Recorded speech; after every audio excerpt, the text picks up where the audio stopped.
কনস্টিটিউয়েন্সিতে আপনার ভোটারের সংখ্যার ভিন্নতা আছে। যে কনস্টিটিউয়েন্সিতে ভোটারের সংখ্যা 5 লক্ষ আর যেখানে 3 লক্ষ, তো 3 লক্ষ ব্যালট মানে আমি বলছি টোটাল ভোটার কাস্ট যাই হোক না কেন, এই আমি ধরলাম 100% কাস্ট হয়েছে, তাহলে 3,000 ব্যালট গুনতে যে সময় লাগবে আপনার আপনার অতিরিক্ত গুনতে আরও বেশি সময় লাগবে। এবং আপনি যদি কনস্টিটিউয়েন্সিভাবে ধরেন যেখানে 5 লক্ষ ভোটার, সেইটার গণনার যে সময় লাগবে 3 লক্ষের জন্য গণনা করার সময় কম লাগবে।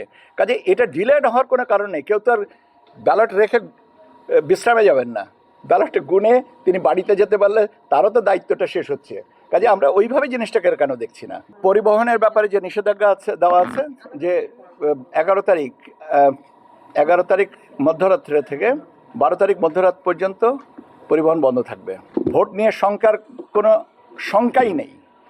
ভোট নিয়ে এখন আমরা আর ক ঘন্টা বাকি, অ্যারাউন্ড 60 ঘন্টা নাকি 60 ঘন্টারও কম। এখনও যদি বলি শঙ্কা আছে তাহলে তো মনে বলবো আমার আস্থার অভাব আছে। কাজে শঙ্কার কোনো কারণ নেই।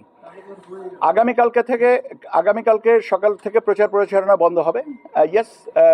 এবং বড় মাপের যে সমস্ত জিনিসগুলো আছে, যে মিছিল, মিটিং, শোডাউন ইত্যাদি ইত্যাদি, এগুলো বন্ধ হবে। সামাজিক যোগাযোগ মাধ্যমে আমরা আশা করব যে যোগাযোগ মাধ্যমে যেন এই প্রচারণাগুলো বন্ধ থাকে। মনিটরিংয়ের ব্যবস্থা আছে, আমরা এখানে করি, এবং সেটার জন্য আমরা জানেন যে আমাদের এখানে একটা সেল আছে, সেখান থেকে করা। এর সাথে আমরা আমাদের যে অন্যান্য যে গভর্নমেন্ট এজেন্সিসগুলো আছে তাদের কাছ থেকেও আমরা ডেটা শেয়ার করি।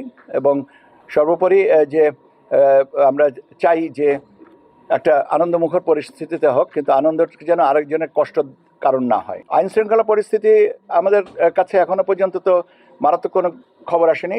আমি একটু আগেও আপনাদের সাথে কয়েকজনের সাথে কথা বলছিলাম যে দুর্ভাগ্যজনকভাবে 2টো ঘটনা ঘটেছে যেখানে 2 জনের প্রাণহানি হয়েছে। যেমন তফসিল ঘোষণা পরপরে জনাব হাদি, আমরা তাকে হারিয়েছি, এবং আপনার ওই কয়েকদিন আগে একটা শেরপুরে যারা ঝিনাইগাতিতে একটা হয়েছে। এই দুটো আমার জানা মতে, এর বাইরে আর আমার জানা নেই। কাজে প্রাণহানির মতন ঘটনা নিন্দনীয়, এবং ডেফিনেটলি এটাকে আমরা সবাই নিন্দা জানাই। এবং এর বাইরে যে সমস্ত মিছিল, মিটিংয়ে বক্তব্য, পাল্টা বক্তব্য, এই জিনিসগুলো তো নির্বাচনেরই একটা অংশ। তবে এটা শালীনতার পর্যায়ে এখন আছে, মারাত্মক কোনো খবর মানে ত্রুটি আমরা পাইনি। আর আমাদের গোয়েন্দা নজরদারি ভালোভাবেই আছে, যে কারণে আপনারা জানেন যে 6টা সিল এক জায়গা থেকে উদ্ধার করা হয়েছে এখনও পর্যন্ত। এর বাইরে আর আমরা এখন পর্যন্ত কোনো ব্রিচ পাইনি, মানে ব্রিচ অফ কন্ডাক্ট পাইনি।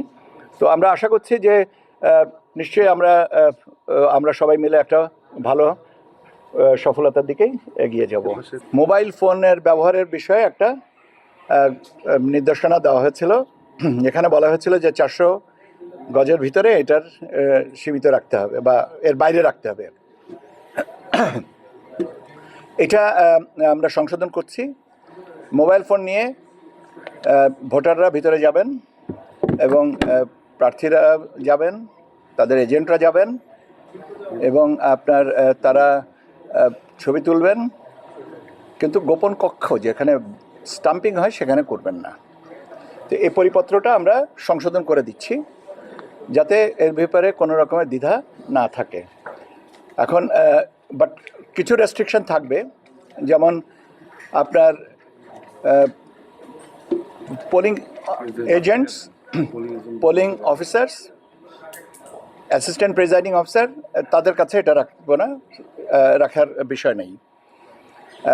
তারপরে আপনাদের যে স্বাভাবিকভাবে যে প্রশ্নটা ছিল, কৌতূহল ছিল যে ভোটাররা এবং সংবাদকর্মীরা বা অবজারভার্সরা এটা নিয়ে ভিতরে যেতে পারবেন কিনা, সে বিষয়টা আমি নিশ্চিত করছি যে আপনারা নিয়ে যেতে পারবেন, ঠিক আছে, কিন্তু গোপন কক্ষের ছবি তুলতে পারবেন না। আমার মনে হয় যে এ ব্যাপারে আর আমার ফার্দার কোনো কিছু বলার দরকার নেই।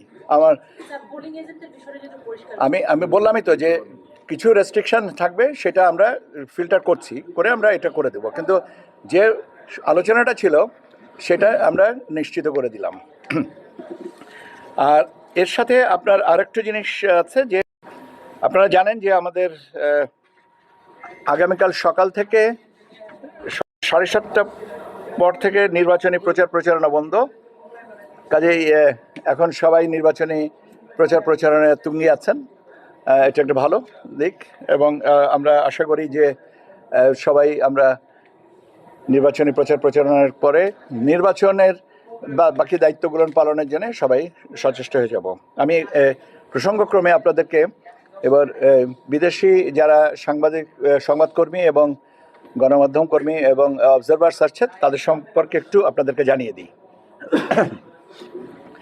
এই জাতীয় সংসদ নির্বাচন এবং গণভোট উপলক্ষে এখন পর্যন্ত আমাদের হিসাব মতে 540 জন বিদেশি পর্যবেক্ষক এবং সাংবাদিক এসছেন। এদের মধ্যে এই 540 জনের মধ্যে নির্বাচন কমিশন আমাদের যাদেরকে আমন্ত্রণ জানিয়েছিলাম, বিভিন্ন দেশের নির্বাচন কমিশন এবং আপনার যে ডেমোক্রেটিক প্রসেসের সাথে ইনস্টিটিউশনসের সাথে জড়িত তাদের থেকে প্রায় 60 জন, বিভিন্ন আন্তর্জাতিক সংস্থা নির্বাচন পর্যবেক্ষক সংস্থা থেকে আসছেন 330 জন এবং 45টি আন্তর্জাতিক গণমাধ্যম প্রতিষ্ঠান থেকে আসছেন প্রায় 150 সাংবাদিক। এর সাথে এদের মধ্যে যেমন তুরস্ক থেকে আমি যাদেরকে আমন্ত্রণ জানিয়েছেন, তুরস্ক, মালয়েশিয়া, নাইজেরিয়া, ফিলিপিন্স, জর্জিয়া এই সমস্ত দেশ থেকে আসছেন। বিভিন্ন গণমাধ্যম থেকে যারা আসছেন তাদের থেকে পাকিস্তান থেকে আসছেন, আল জাজিরা থেকে আসছেন, জাপান থেকে আসবেন, BBC news, AP Associated Press, Reuters, ABC Australia, Deutsche Welle, এর সাথে পাশাপাশি স্পেন, ফ্রান্স, ইতালি, নেদারল্যান্ডস ইত্যাদি ইত্যাদি অনেক অর্গানাইজেশন থেকেও আপনার পর্যবেক্ষকরা আসছেন, সংবাদকর্মীরা আসছেন। প্রায় 330 জন আন্তর্জাতিক পর্যবেক্ষক বাংলাদেশে আছেন বা আসছেন। এদের ভিতরে সবচেয়ে বেশি হচ্ছে ইউরোপিয়ান ইউনিয়ন, তাদের এই পর্যায়ে 223 জন, এটা 250 পর্যন্ত সম্প্রসারিত হওয়ার সম্ভাবনা আছে। কমনওয়েলথ থেকে আসছেন 25 জনা, Asian network for free elections INFL থেকে 28 জনা, ইন্টারন্যাশনাল রিপাবলিকান ইনস্টিটিউট IRI থেকে আসছেন 12 জনা এবং অন্যান্য জায়গা থেকে আসছেন 30 জনা। আগামীকাল